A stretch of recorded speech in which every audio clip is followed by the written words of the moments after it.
देखिए हम लोग अभी तक हम लोगों ने क्या क्या पढ़ा, सार्थक अंक पढ़ लिया, ठीक है ना, और बहुत सारी चीज़ें पढ़ी। मैंने आप लोगों को जो मूल राशियाँ बताई हुई थी ना, मूल राशि में मैंने बताया था लंबाई का जो मात्रक है फिर मीटर। तो 1 मीटर हम किसे कहेंगे, तो देखो 1 मीटर मैंने आपको बताया था कि फ्रांस एंड पेरिस में जो अपने पास वहाँ लेबोरेटरीज थी, है ना, उसमें हमने क्या किया था, प्लेटिनम और इरिडियम का एक फिक्स लेंथ का हमने क्या ले लिया था, 2 बिंदु ले लिए थे और उसको हमने 1 मीटर कहा था, लेकिन वो काफ़ी दिन तक मतलब नहीं चल पाया, तो उसकी जो डेफिनेशन है वो चेंज होती गई, है ना। फिर हमने क्या किया था, प्रकाश के वेग को लेकर के हमने क्या कहा, उसकी डेफिनेशन बनाया, तो वो भी कुछ काम नहीं कर पाई। तो उसके लिए जो फाइनल डेफिनेशन है जो आपको याद रखनी है, मेमोराइज रखनी है, वो ये है कि 1 मीटर वह दूरी है जिसमें शुद्ध क्रिप्टॉन 86 से उत्सर्जित होने वाली नारंगी प्रकाश की जो तरंगें होती हैं ना, वो कितनी हो, या मतलब कितनी तरंगें, तो हमारे पास क्या होगा, 16,50,763.73 तरंगें आती हैं। इतनी तरंगें आती हैं तो उसको उसने क्या नाम दिया, 1 मीटर, ठीक है। उसी तरह से 1 किलोग्राम के लिए भी मैंने आपको बता दिया था, तो 1 किलोग्राम के लिए यहाँ पर उसने डिफाइन किया है कि 1 किलोग्राम कार्बन 12 के इतने परमाणुओं का जो द्रव्यमान है ना, कितने परमाणुओं का, 5.0188 इंटू 10⁻25 इतने का जो अपने पास द्रव्यमान, परमाणुओं का जो द्रव्यमान है उसको उसने 1 किलोग्राम कहा, ठीक है। क्योंकि देखिए क्या हो रहा था, जैसे अपन उस धातु को, यहाँ पर भी वही क्या मैंने आपसे कहा था कि प्लेटिनम और इरिडियम की जो धातु है उसको हम एनटीपी पर, नॉर्मल टेम्परेचर प्रेशर टेम्परेचर पर हमने क्या किया था, उसको एक फिक्स भार का हमने क्या कर दिया, एक रख दिया, उसका टुकड़ा रख दिया और उसको हमने कहा कि 1 किलोग्राम है। तो जितने भी कंट्रीज थे या जितने भी देश के लोग 1 किलोग्राम को मापते थे तो उस भार को लेकर मापते थे और दोनों का बराबर करके फिर उसको क्या करते थे, अपने कंट्रीज में चला रहे थे कि वो 1 किलोग्राम है, ठीक है। लेकिन क्या था कि उसमें कहीं ना कहीं टेम्परेचर को एक समान बनाए रखना, ठीक है, और तापमान को एक समय, प्रेशर को एक समान बनाए रखना थोड़ा सा मुश्किल होता है, और मतलब कहीं ना कहीं उसमें कुछ ना कुछ थोड़े से प्रसार होंगे या कुछ गड़बड़ी हुई, तो बोला कि नहीं, उसकी डेफिनेशन को थोड़ा चेंज करें, उसके स्टैंडर्ड अपन ने उसको ले लिए, तो साइंटिस्टों ने फिर नई डेफिनेशन उसकी बना दी, ठीक है, इतने तरीके से।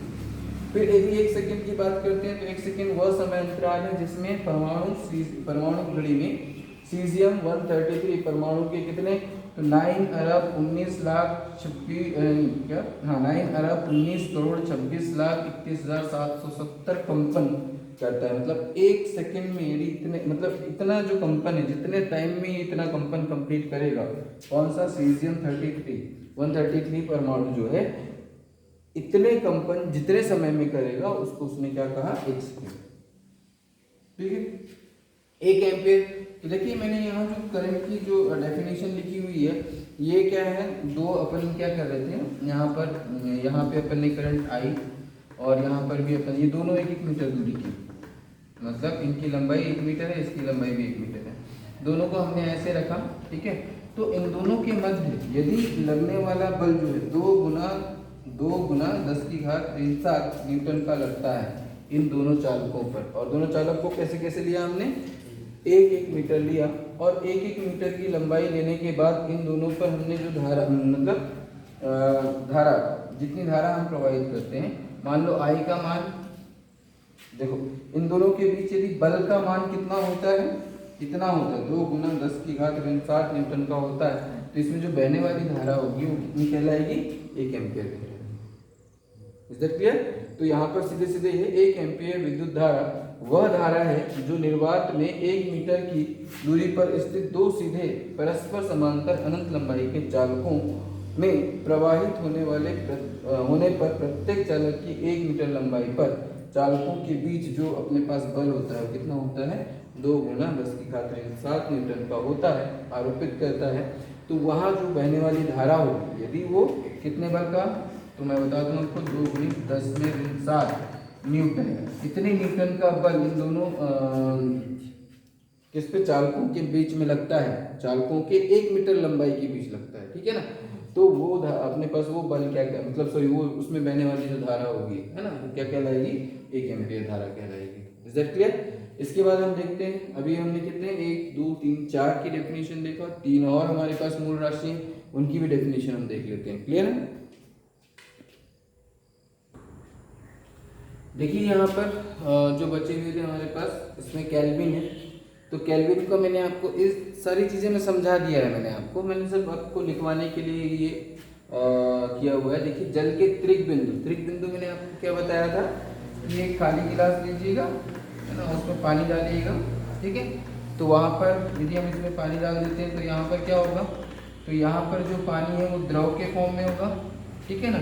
उसके ऊपर हमने क्या किया, इसके ऊपर एक बर्फ का टुकड़ा यहाँ पर डाल दिया, तो ये बर्फ का टुकड़ा कैसा हो गया, यहाँ पर ठोस हो गया।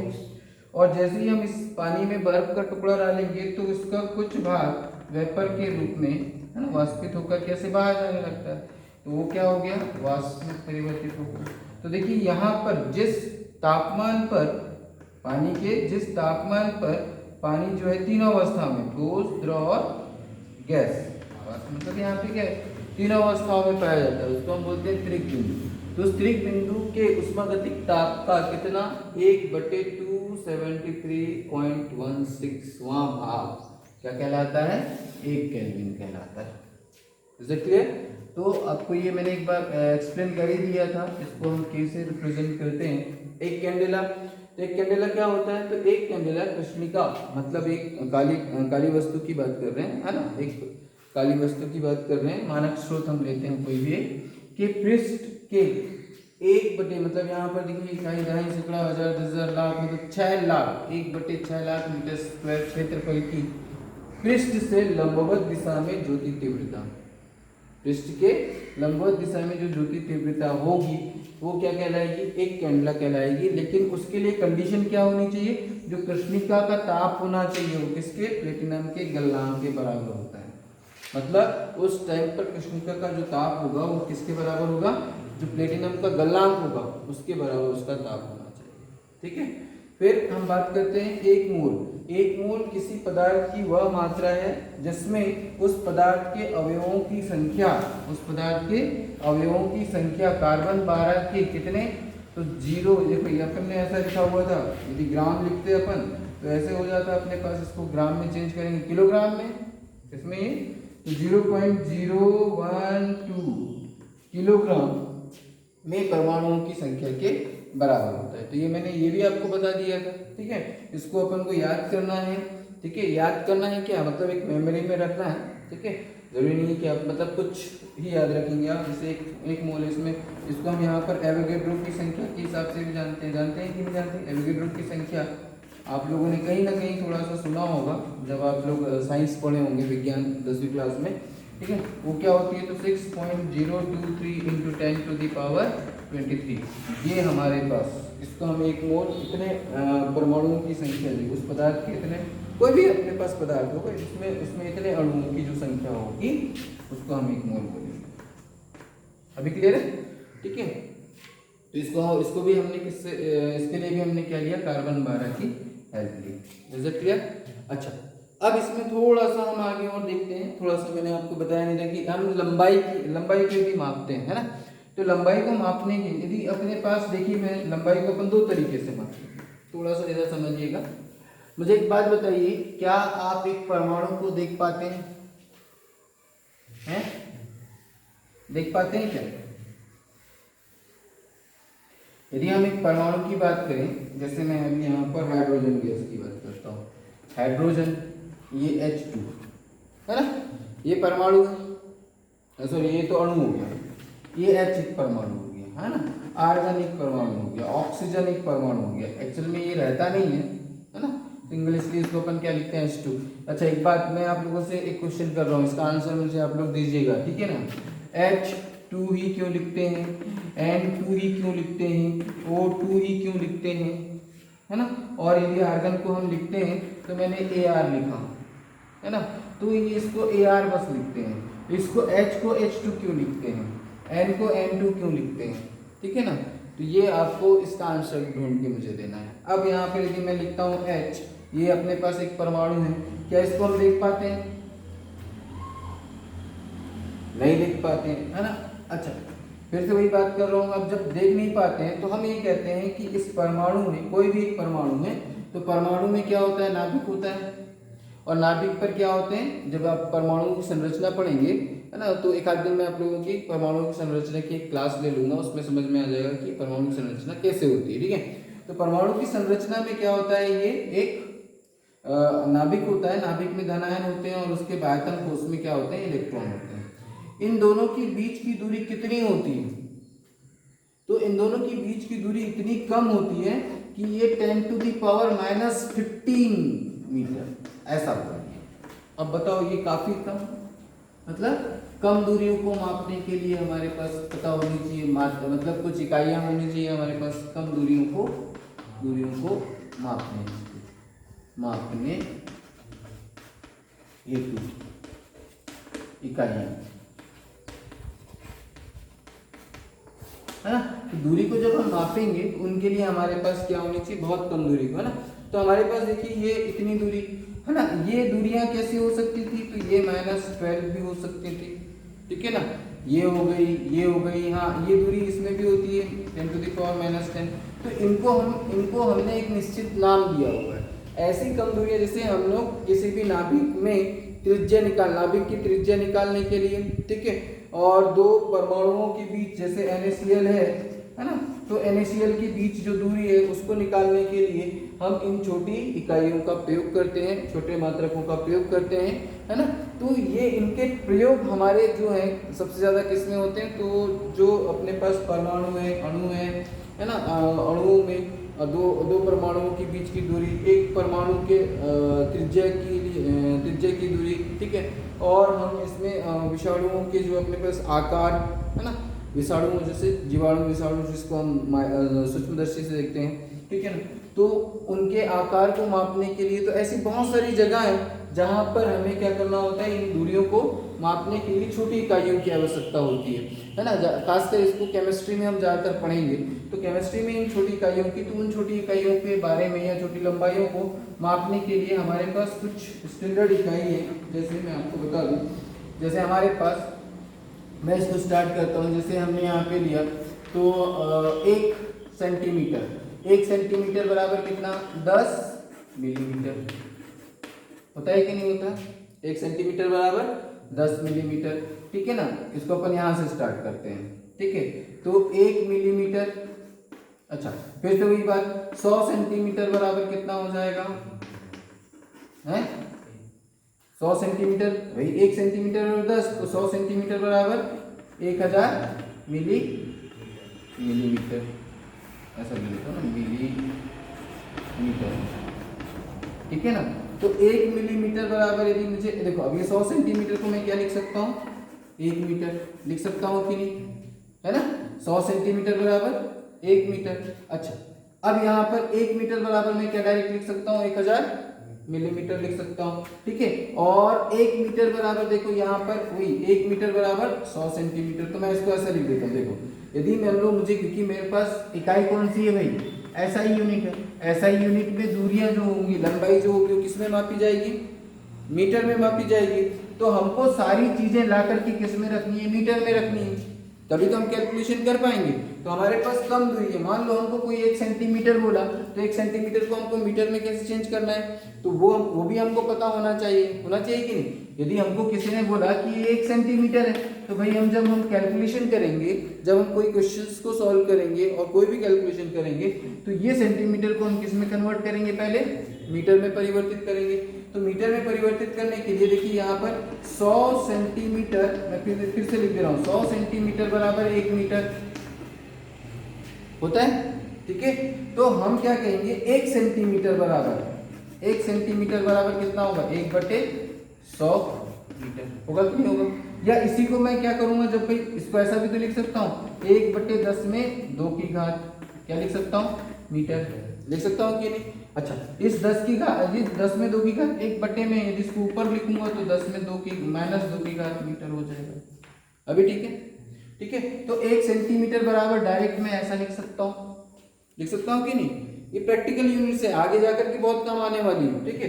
ऐसे ही मैं यदि यहाँ पर 1 मिलीमीटर लूंगा, 1 मिलीमीटर, तो हमको ये मालूम है कि भाई 1000 मिलीमीटर बराबर कितना, 1 मीटर हो रहा है कि नहीं हो रहा है। तो यदि 1 मिलीमीटर, तो ये 1000 को नीचे कर दूंगा, तो क्या हो जाएगा 1/1000, क्या हो जाएगा मीटर।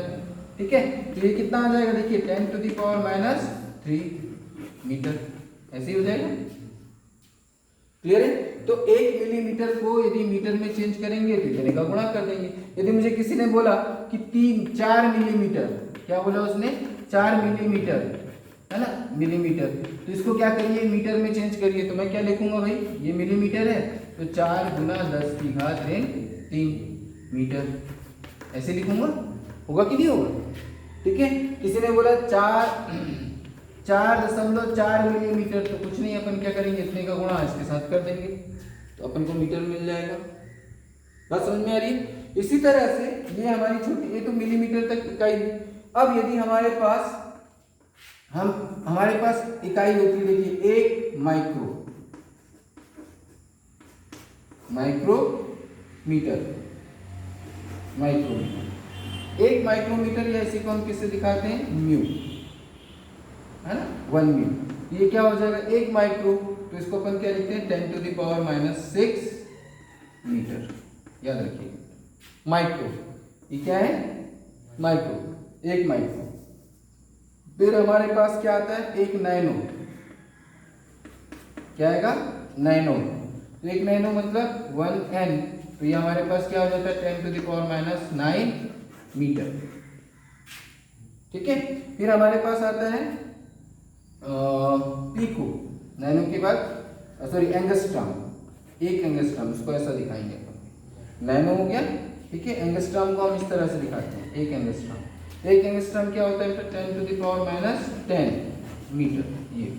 ठीक है, फिर हमारे पास होता है पीको, इसके बाद क्या जाता है, पीको, 1 पीको। तो पीको को हम क्या दिखाएंगे, ये 1 पीको, इसके लिए हमारे पास क्या होता है 10⁻12 मीटर। ठीक है, फिर होता है एक फर्मी। देखिए ये काफी छोटी इकाई होती जा रही है ना। ये जो छोटी इकाइयां हैं कहाँ यूज होती है, मैंने आपको पहले ही बता दिया है। तो ये छोटी इकाइयां किसकी, लंबाई की, किसकी लंबाई है, लंबाई की छोटी इकाई है ना, कि छोटी इकाइयां हैं, लंबाई की छोटी से छोटी इकाइयां। ठीक है ना। तो हमारे पास देखिए ये माइक्रो हो गया, नैनो हो गया, एंगस्ट्रॉम हो गया, पीको हो गया।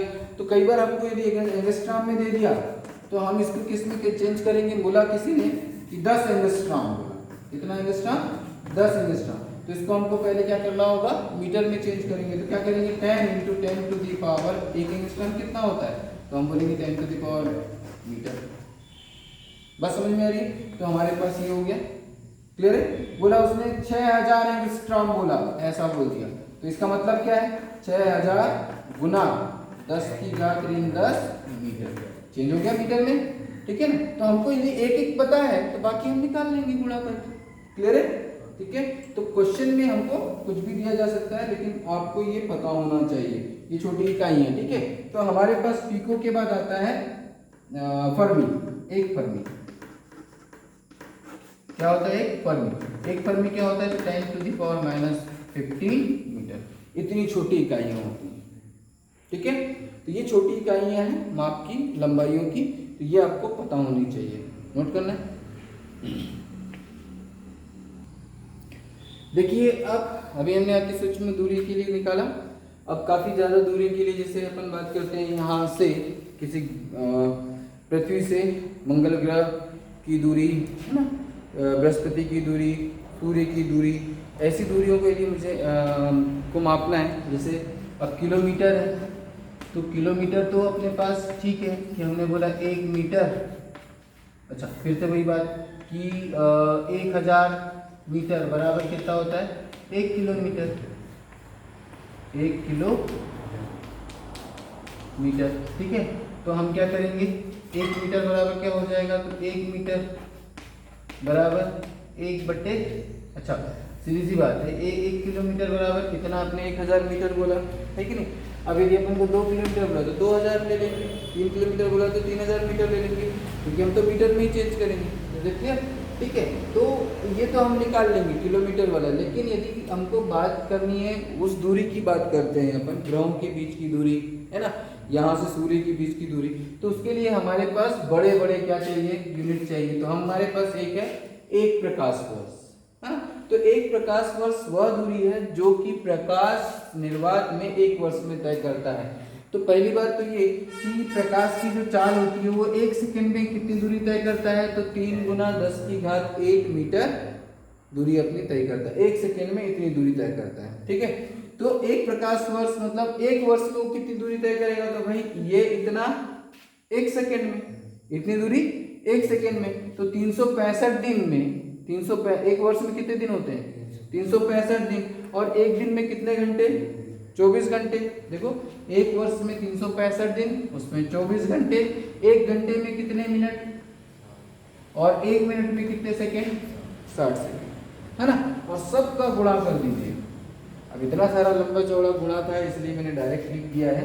तो ये अपने पास होता है इतने मीटर को हम क्या बोलेंगे, 1 प्रकाश वर्ष, है ना। तो जब हमको ग्रहों के बीच की दूरी, यहाँ से दूसरे ग्रह के बीच की दूरी निकालनी, काफी लंबी लंबी जो दूरियां हैं उसको मापना है, तो हम प्रकाश वर्ष में मापते हैं। Is that clear.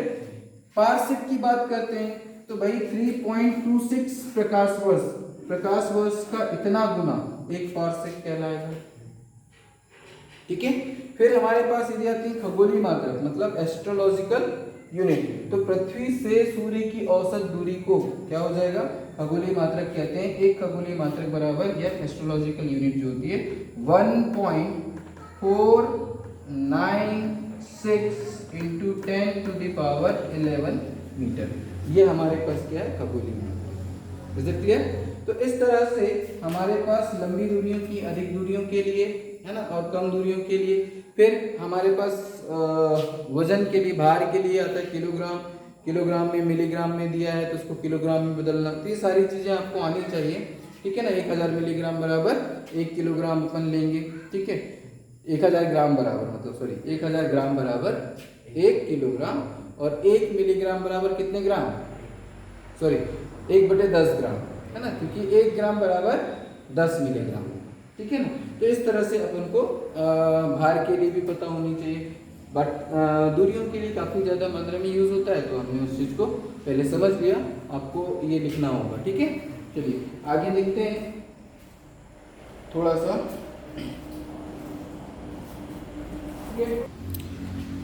तो चलिए देखिए यहाँ देखते हैं अपन, ये तो हमारे पास हो गया लंबी दूरियों के लिए। भार में जैसे अपन बात करते हैं 1 कुंटल, 1 क्विंटल बराबर कितना होता है? 1 क्विंटल बराबर कितना होता है? 100 किलोग्राम को 1 क्विंटल कहते हैं। भार के लिए यदि अपन देखें, है ना, भार के लिए यदि अपन देखते हैं, देखो भार के लिए यदि मैं देखूं, कम भार के लिए निकालना होगा तो चलो 1 क्विंटल, मैंने क्या बोला, 1 क्विंटल, 1 क्विंटल बराबर कितना, 100 किलोग्राम, ठीक है। और 1 मीट्रिक टन, मीट्रिक टन बराबर कितना होता है, 10 क्विंटल होता है, 10 क्विंटल। थोड़ा सा ऐसे कभी कभी पूछ लेता है, तो उसके नॉलेज के लिए, है ना। 10 क्विंटल तो ये कितना हो जाएगा, 10 दाम 100 किलोग्राम, सॉरी ये हो जाएगा 10 के बाद में, फिर अपन इसमें 10 में फिर क्या करेंगे, 10 का इसमें गुणा कर देंगे तो 1000 किलोग्राम होगा ना, 1000 किलोग्राम ये हो जाता है। ये क्या है, भार के लिए, ठीक है। आपको ये याद होना चाहिए भार के लिए कि अपने पास क्या होता है। अब थोड़ा सा हम ये देखेंगे भार के लिए, और सेकंड तो अपने पास वही रहेगा।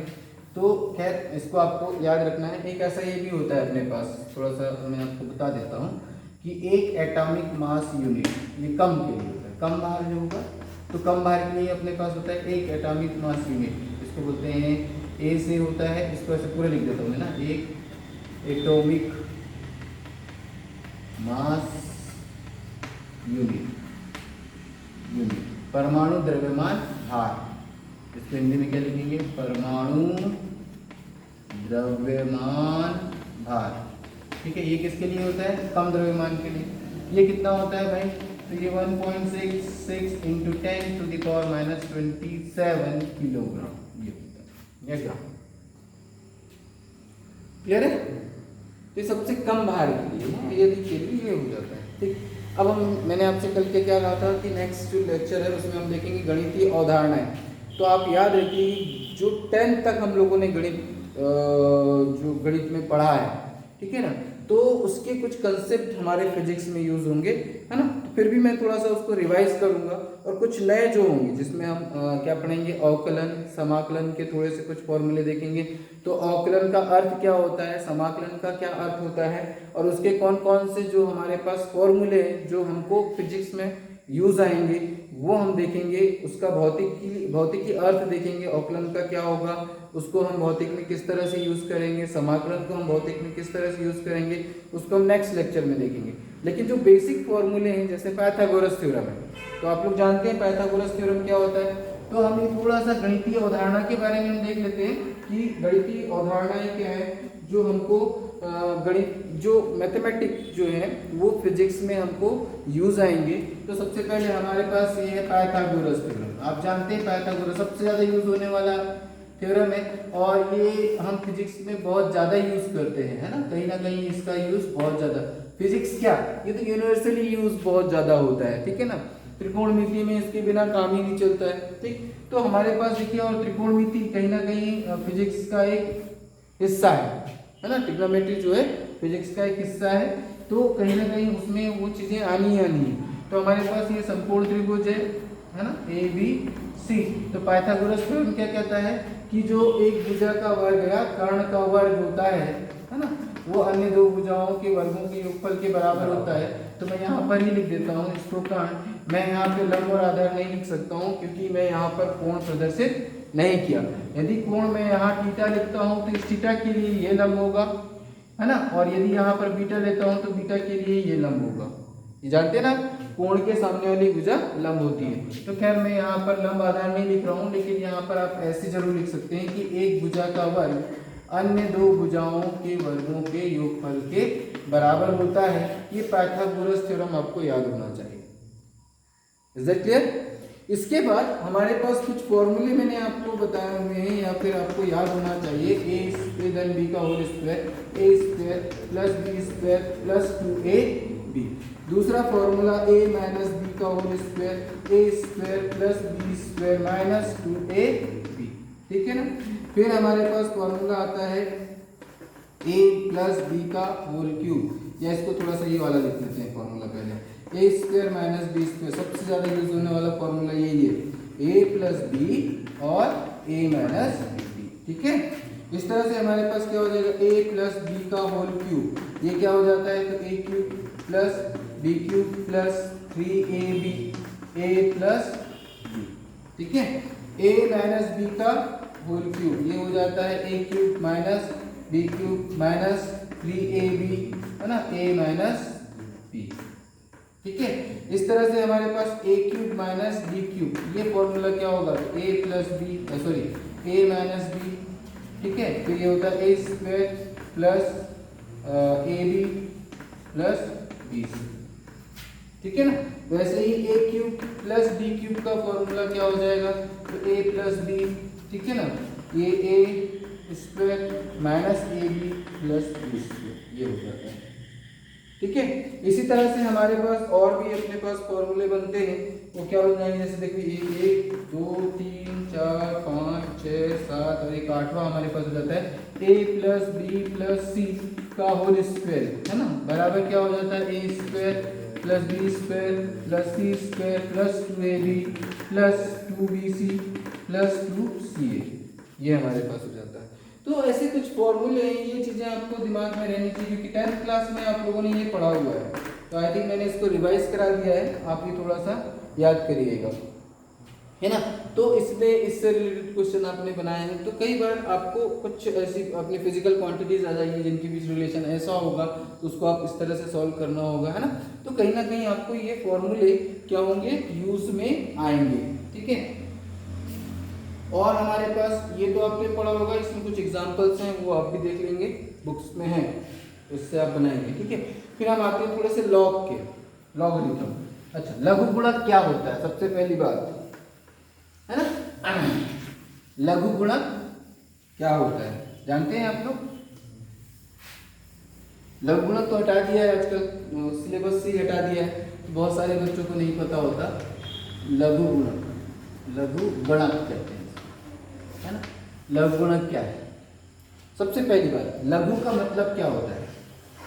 लघु का मतलब होता है छोटा, है ना। और गणक तो गणना करना, तो छोटी गणना करना, छोटी गणना, गणना को छोटा। एक तरीके से लघु गुणक का मतलब, लघु मतलब छोटा, गणक मतलब गणना करना, तो गणना को छोटी करना, छोटी करना क्या कहलाता है? लघु गुणक। इसमें बड़े बड़े जो पहले मतलब हमारे पास पूरा चैप्टर हुआ करता था 9th क्लास में, जैसे हमारे पास आया 4.56 है ना, 4 है ना, ये इंटू मल्टीप्लाइड बाय 0.00567 है ना। इस तरह के ऐसे मल्टीप्लिकेशन जो हैं हम क्या करते थे, बहुत आसानी से इसके माध्यम से, लघु गुणक के माध्यम से उसको हल कर लिया जाता था, ठीक है ना। उसमें हम क्या करते हैं, लघु गुणक मतलब निकालते हैं, और लघु गुणक निकाल करके इनको आसानी से हल किया जाता था। बहुत सारे, ये तो मैंने बहुत छोटा सा एग्जांपल लिया, ऐसे बहुत बड़ी बड़ी कैलकुलेशंस होती हैं जिसको हम लघु गुणक के माध्यम से हल करते हैं, ठीक है। अच्छा, एक बात और कि उसमें जो इस लघु गुणक में जो हमारे पास रिजल्ट आता था वो अप्रॉक्स होता था, अप्रॉक्स होता था, क्लियर। चलो, तो देखिए यहाँ पर इसके कुछ हमारे पास एग्जांपल्स हैं। जैसे मान लीजिए हमारे पास, इसको लघु गुणक को हम कैसे समझते हैं, तो हमारे पास क्या हुआ, a टू दी पावर, चलो मैं इसको ऐसे लिखता हूँ, 5 टू दी पावर 2 कितना आता है, सॉरी 3, 5 टू दी पावर 3 कितना हो जाएगा, 125। इसको लघु गुणक में यदि हमको लिखना है तो हम कैसे लिखेंगे? देखिए हम क्या लिखेंगे इसको, log बेस क्या है 5, ये बेस हो जाएगा, ठीक है। ये क्या है, result 125 is equals to what, 3। मतलब यदि हमारे पास इस फॉर्मेट में होता है ax is equals to y हमने लिखा, तो log क्या है a, log बेस क्या है a, रिजल्ट क्या है y is equals to what x। तो यहाँ पर जो लिखा होता है ये क्या होती है, उसकी पावर होती है। बस समझ में आ रही है? ये जो लिखा होता है वो क्या होता है, बेस होता है, ठीक है। तो इस तरह से लॉग में हम क्या करते हैं, उसको लिखते हैं। बात समझ में आ गई, क्लियर है? यदि इस तरह से लिखा हुआ है उसको लघु गुणक में लिखेंगे तो हम कैसे लिखेंगे, ऐसे लिखेंगे, ठीक है। इस तरह से लिखा हुआ है तो लघु गुणक में कैसे लिखेंगे, इस तरह से लिखेंगे, ठीक। तो अब हमारे पास इसके कुछ रूल्स हैं, तो मैं आपको बता देता हूँ। जैसे हमारे पास हुआ लॉग, है ना, m मल्टीप्लीकेशन n, इस तरह से है, तो हम इसको कैसे लिखेंगे बेटा, log m plus log n, ठीक है। यदि हमारे पास क्या होता है, log m divide by n, तो हमारे पास क्या हो जाएगा, log m minus log n, ठीक है। यदि हमारे पास क्या होता है, m to the power n है ना, ऐसे लिखा हुआ है, तो हमारे पास क्या आ जाएगा, n कहाँ आ जाएगा, सामने, n log n, इस तरह से, ठीक है। ये आपको पता हो गया, ठीक।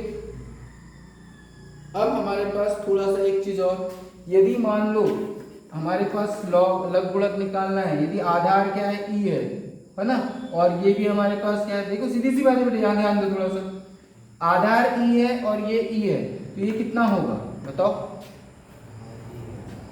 भाई, सीधी सी बात। देखो 5, देखो यहाँ पर ध्यान देना ना, 5 है, समझ में। तो देखो यहाँ पर ये, इसको हमने ऐसा लिखा है, ये 125 की जगह में ये लॉग क्या लिखा, आधार 5 है और यहाँ 5 लिख दी। तो आप बताइए, देखिए ये 5 कौन सा है, ये वाला, और 125 ये वाला था, तो ये 5 बराबर कितना है, 5 हुआ ना। तो ये किसका, 5 में कितने की पावर होगी, 1 की, तो 5 की पावर 1, मतलब ये कितना आएगा, 1 आएगा कि नहीं आएगा। तो भाई बेस वही है और ये भी हम जिसका लघु गुणक निकाल रहे हैं वो भी वही है, तो इसका वैल्यू कितना होगा, 1। यदि इसमें अपन ऐसे ही लिखे 10 और ये 10, बेस 10 है, तो कितना आ जाएगा, 1।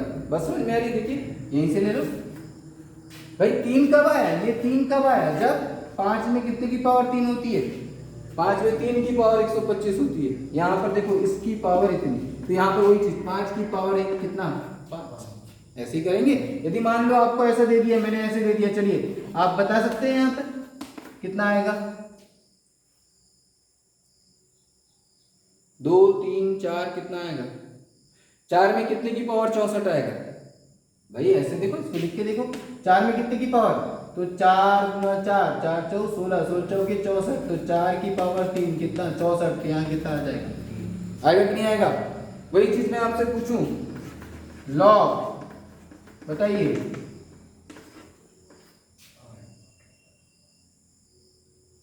कितने की पावर? बस समझ में आ रही? यदि मैं यहाँ 4 लिख देता तब कितने की पावर होती?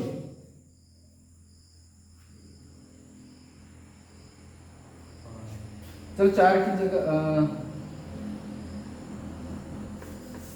एक काम करो, चलो मैं आपको बताता हूँ। यहाँ पे मैंने लिखा log 2 और यहाँ पर 32 लिखा। आप बताओ, 32 की जगह 64 लिख देता हूँ। चलो क्या 2 पे 4 की घात कर,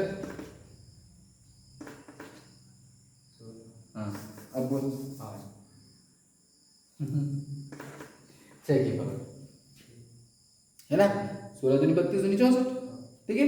तो अभी समझ में आया नहीं आया? ठीक है, तो एक चीज ये हो गई, ठीक। अब हमारे पास आते हैं थोड़ा सा और एक और चीज लेके चलते हैं। तो log 10 का मान कई बार हम क्या लिखते हैं, 1 लिखते हैं। हाँ एक चीज और मैं बता दूं बेटा थोड़ा सा उसको, क्योंकि ये चीज हम कहीं ना कहीं उपयोग में लाएंगे, आपको कहीं ना कहीं उपयोग में आएगा।